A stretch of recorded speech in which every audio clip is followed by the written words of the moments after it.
రాష్ట్రీయ ప్రజా కాంగ్రెస్ వ్యవస్థాపక అధ్యక్షుడు మేడ శ్రీనివాస్ గారు మనతో ఉన్నారు. ఇటీవల జరిగిన రాజకీయ పరిణామాలు, రాష్ట్రంలో దేశంలో జరుగుతున్న పరిణామాలకు సంబంధించి విశ్లేషణ అందించేందుకు నమస్తే సార్.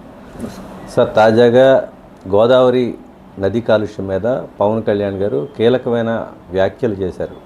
గోదావరిలో కలుషిత నీరు చాలా తీవ్రంగా ఉంది. ఇటీవల తాను పర్యటనలో వచ్చి ఇక్కడ పరిశీలించినప్పుడు నల్లా ఛానల్ దగ్గర కానీ పేపర్ మిల్ లగూన్స్ దగ్గర తీసిన శాంపిల్స్లో 5 రెట్లు ఎక్కువగా కొలిన్ బ్యాక్టీరియా ఉంది. ఇది తాగడానికి కానీ స్నానం చేయడానికి కానీ పనికి రాదని చెప్పి ఆయన ప్రకటన చేయడం జరిగింది. దీన్ని ఎలా చూడాలి? ఇప్పుడు గోదావరి జిల్లాల్లో 3,000 కోట్ల రూపాయలతో జలజీవన్ మిషన్ స్టార్ట్ కాబోతుంది. ఇది పూర్తయితే కనుక ఆ జలాలే అందరూ తాగాల్సిన పరిస్థితి. మరి దీనికి పరిష్కారం ఏంటి? పవన్ కళ్యాణ్ వ్యాఖ్యల వెనుక ఉద్దేశం ఏంటంటారు? ఇప్పుడు పవన్ కళ్యాణ్ గారు ఎందుకు వచ్చారన్నది సెకండరీ అండి. ఎందుకంటే ఎవరికి అర్థం కానటువంటి ప్రోగ్రాం అయినా వచ్చారు, ఏదో మాట్లాడాడు, వెళ్ళిపోయారు. ఆయన వాస్తవానికి రాజమండ్రి గోదావరి నది మొత్తం కలుషితం అవుతుంది పేపర్ మిల్ మూలంగా. అలాగే మున్సిపల్ కార్పొరేషన్ వారు సరఫరా చేస్తున్నట్టు అశాస్త్రీయమైనటువంటి త్రాగునీరు సరఫరా, ఈ 2 ప్రధాన కారణమని గత సుమారు 50 ఏళ్ళగా ఇదే పరిస్థితులండి. ఆ రాజమండ్రి పరిసర ప్రాంత ప్రజలందరూ కూడా ఈ మురుగునీరే తాగుతున్నారు, ఈ మురుగునీరుకే నీటి పన్ను కడుతున్నారు. ఇంత దౌర్భాగ్యమైనటువంటి స్థితిలో ఆంధ్రప్రదేశ్ పేపర్ మిల్లు నీటి కాలుష్య ప్రమాదం రాజమండ్రి ప్రజల్ని వెంటాడుతుందండి. ఇక్కడ ఆరోగ్యాల మీద ప్రభావం చూపిస్తుంది. రాజమండ్రిలో రోజు రోజుకి ప్రైవేట్ హాస్పిటల్స్ పెరుగుతున్నాయంటే దానికి ప్రధాన కారణం రాజమండ్రి ఆంధ్రప్రదేశ్ పేపర్ మిల్లేనండి. మరి పేపర్ మిల్లు మీద ఒంటికాలతో లేచినటువంటి పవన్ కళ్యాణ్ గారు తర్వాత అమరావతి వెళ్ళిన తర్వాత ఆ స్పీడ్ ఏం కనబడలేదు. నిజంగా ఆయన చిత్తశుద్ధి ఉంటే పేపర్ మిల్ వారికి ఇక్కడ ఉండగానే ఇమీడియట్గా నోటీసులు సర్వ్ చేయాలి, పోలీస్ కేసులు పెట్టించాలి. ఎందుకంటే ప్రజా ఆరోగ్య భద్రతా చట్టాల ప్రకారం, పర్యావరణ చట్టాల ప్రకారం ఖచ్చితంగా మేనేజ్మెంట్ మీద చర్యలు తీసుకోవాలి. అవేం తీసుకోకుండా కేవలం తూతు మంత్రంగా 4 మాటలు మాట్లాడేసి అధికారులు లోకుగా ఉన్నారు కదా అని అధికారుల మీద ఇష్టం వచ్చినట్టు మాట్లాడేసి వాళ్ళ మంత్రుల్ని, సొంత మంత్రుల్ని, అలాగే సీనియర్ నేతల్ని ఇష్టం వచ్చినట్టు మాట్లాడేసి వెళ్ళిపోయారు. అంతకుమించి ఇక్కడ జరిగినటువంటిది ఏమీ లేదు. ఇక్కడ ఎస్టీపీ ప్లాంట్లు పెట్టాలని ఈరోజు మాట్లాడుతున్నారు. సుమారు ఒక 40 ఏళ్ళుగా ఎస్టీపీ ప్లాంట్లు పెడతానని చెప్పి రాజమండ్రి పరిసర ప్రాంత ప్రజలను నమ్మిస్తున్నారు ఇక్కడ నాయకులు. కేవలం ఎన్నికల సమయంలోనే ఈ వాటర్ పొల్యూషను, గోదావరి పొల్యూషన్ గుర్తొస్తుంటుంది మా నాయకులకి, ఈ రాజకీయ పార్టీలకు కూడా. ఇప్పుడు కొత్తగా వింటున్నటువంటి మాటలు ఏం కాదండి. కానీ పుష్కరాలు అనేది ఖచ్చితంగా రోగాలమయమైపోతుంది. కొత్త కొత్త వైరస్లు సంభవిస్తాయి. ఇక్కడ ప్రజలను ఇప్పటికే భయభ్రాంతులకు గురి చేస్తుంది.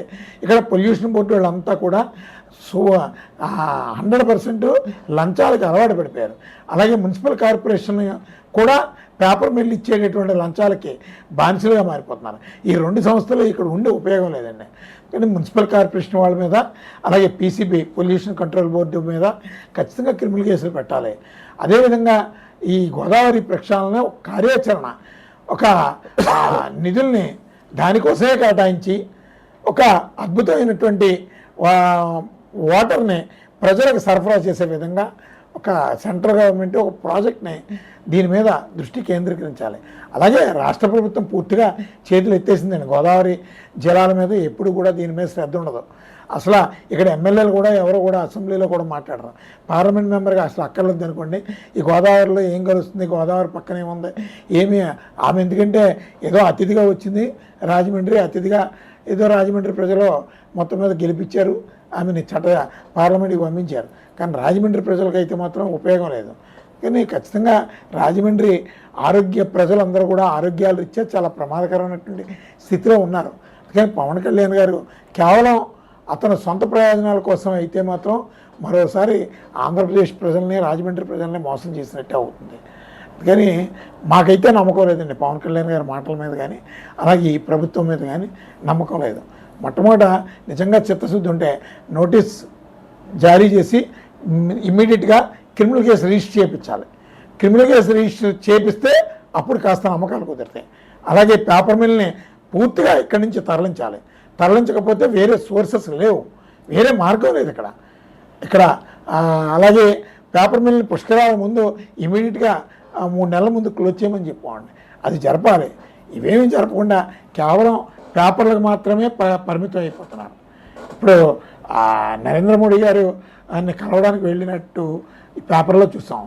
ఆ సారాంశం కూడా ఏంటంటే ఇందులో పేపర్ మిల్లు వారి యాజమాన్య ఒత్తిడి కూడా ఉందన్నట్టుగా కొంత సమాచారం ఉంది. ఎందుకంటే పేపర్ మిల్ ఛాయలకి వెళ్ళొద్దు. అలాగే పవన్ కళ్యాణ్ స్వయంగా టీవీ ఇంటర్వ్యూలో కూడా చెప్తున్నాడు, ఆంధ్రప్రదేశ్ కోసం, ప్రత్యేక హోదా కోసం, విభజన హామీల కోసం మాట్లాడడం కూడా వ్యర్థం. అంటే ఈ ఢిల్లీ వెళ్ళిన కార్యక్రమం అంతా కూడా మోదీని శాంతింపజేయడానికి, మోదీని మెప్పించడం కోసం వెళ్ళినట్టుంది. కానీ ఆంధ్రప్రదేశ్ ప్రయోజనాల కోసం కానీ వచ్చే పుష్కరాలు వస్తున్నాయి. మా గోదావరి ఆంధ్రప్రదేశ్లో రాజమండ్రి పుష్కరాలకి సంబంధించి గోదావరి జలాలు పూర్తిగా కలుషితం అయిపోతున్నాయి, ప్రమాదకరమైనటువంటి కెమికల్స్ కలుస్తున్నాయి. అందుకని మాకు స్పెషల్ గ్రాంట్ రిలీజ్ చేసి గోదావరి జలాలను పరిశుభ్రపరచండి, కేంద్రం ఆదుకోండి అని ఇలాంటి ప్రక్రియ చెప్పడానికి, ఇలాంటి విజ్ఞాపనలు చెప్పడానికి ఏమీ వెళ్ళినట్టు వీళ్ళు కనబడలేదండి. వీళ్ళు బాంఛన్ మేము ఏదైనా పొరపాటుగా మాట్లాడితే క్షమించండి అన్నట్టుగా మోదీని మెప్పించడం కోసం వెళ్ళి వచ్చినట్టుంది. ఇప్పుడు సందర్భం లేకుండా ప్రత్యేక హోదా, విభజన హామీల కోసం ఈరోజు మాట్లాడడం వ్యర్థం అని ఎవరిని మెప్పించడం కోసం మాట్లాడాడు? అతనికి వ్యర్థమేమో. ఈ రాజమండ్రి ఆంధ్రప్రదేశ్ ప్రజలకి ప్రత్యేక హోదా, విభజన హామీలు అనేది ఆత్మగౌరవంతో సమానం, ఆత్మగౌరవ పోరాటం. ఇక్కడ పచ్చిగా దగా చేశారు కేంద్ర ప్రభుత్వం, ఇక్కడ రాష్ట్ర ప్రభుత్వాలు.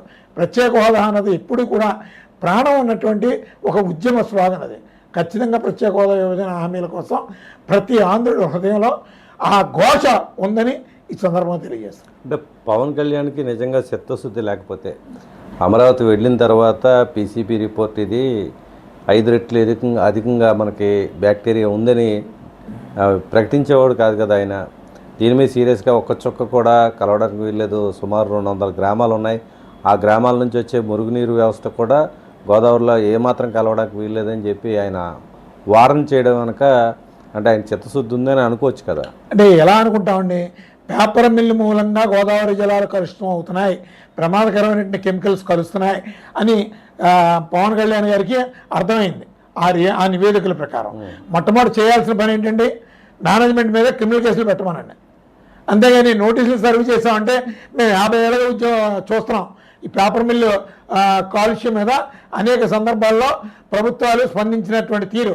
చంద్రబాబు నాయుడు గారు స్పందించారు, అలాగే రాజశేఖర రెడ్డి గారు స్పందించారు. తర్వాత ఏమీ ఒక బెటర్ పాలసీ ఏం కనబడలేదండి. అదేవిధంగా ఈరోజు పేపర్ మిల్లు పొల్యూషన్ మూలంగా చాలా ప్రమాదకరమైన స్థితిలో ఉంది. ఈ విధమైనటువంటి కెమికల్స్ కలుస్తున్నాయి. మొట్టమొదటి క్రిమినల్ కేసులు పెట్టండి. క్రిమినల్ కేసులు కట్టిన తర్వాత మీ చిత్తశుద్ధిని నిరూపించుకోండి. అందుకని ఇవేమి చేయకుండా ఆ నివేదిక ప్రకారం మీరు 4 మాటలు మాట్లాడేసి 4 మీ సొంత పత్రికల్లో మీకోసం పెద్దగా రాయించుకుంటే అది ప్రజలకు మేలు చేసినట్టు కాదు. కానీ మీరు చెప్తున్నటువంటి మాటల్లో విశ్వాసం లేదు, ప్రజలకి విశ్వాసం లేదు. ముందు కాలుష్య నియంత్రణకు కానీ, పర్యావరణకు కానీ, పర్యావరణ పరిరక్షణకు కానీ ₹1 నిధి కూడా బడ్జెట్లో కేటాయించబడలేదని పవన్ కళ్యాణ్ స్వయంగా ఆయన మాట్లాడిన సందర్భం చూడాలి. దీన్ని ఎలా చూడాలి? ఇప్పుడు ఇమీడియట్లీ యాక్షన్ ప్లాన్ ఏ విధంగా ఉంటే కనుక ఈ కాలుష్యం బారి నుంచి ఉభయ గోదావరి జిల్లాల వాసులు రక్షింపడతారు. ఏమండి, ఒక్కటి మాత్రం నిజం, పుష్కరాలు అడవాడి చేస్తున్నారు. 3,000 కోట్ల రూపాయలతో మేము చేస్తామని ఇవన్నీ కూడా ప్రక్షాళన చేస్తామంటున్నారు. పవన్ కళ్యాణ్ గారి విజిట్ వచ్చింది. సుమారు పవన్ కళ్యాణ్ గారి విజిట్తో నాకు తెలిసి ₹1 కోటి పైన ఖర్చు అయి ఉంటుంది. ఇవన్నీ జరుగుతున్నాయి తప్ప ₹1 పుష్కరాలకు సంబంధించి ఏ ప్రభుత్వ కార్యాలయానికి కూడా ఏ శాఖకి ₹1 కూడా నిధులు కేటాయింపు జరగలేదండి ఈ రోజు వరకు కూడా. జరిగిందని నిరూపించమనండి. మాకున్న పూర్తి సమాచారం ఉంది. ఏ ప్రభుత్వ కార్యాలయానికి కూడా పుష్కరాలకు సంబంధించి ₹1 నిధి కూడా కేటాయింపు జరగలేదు. ఇవన్నీ కూడా అబద్ధాలు చెప్తున్నారు. ఈ అబద్ధాలు మాకు వద్దు, కార్యాచరణ కావాలి. పుష్కరాలకి మీరు గ్రాంట్, అది కూడా అప్పులు చేసి పుష్కర గ్రాంట్ని మీరు అప్పుల్లో చూపించకూడదు. ప్రజలు కడుతున్నటువంటి పన్నులు, అలాగే ఈ రాష్ట్ర ప్రభుత్వ ఖజానా నుండి పుష్కరాలు నిర్వహించండి. అంతేగాని అప్పులు చేసి ఆ అప్పులన్నీ కూడా ప్రజలు ఎత్తిమే పెడతామంటే కుదరదు. మా ప్రభుత్వం మా ప్రజల సొమ్ముని మీరు జవాబుదారితనంగా ఉండండి.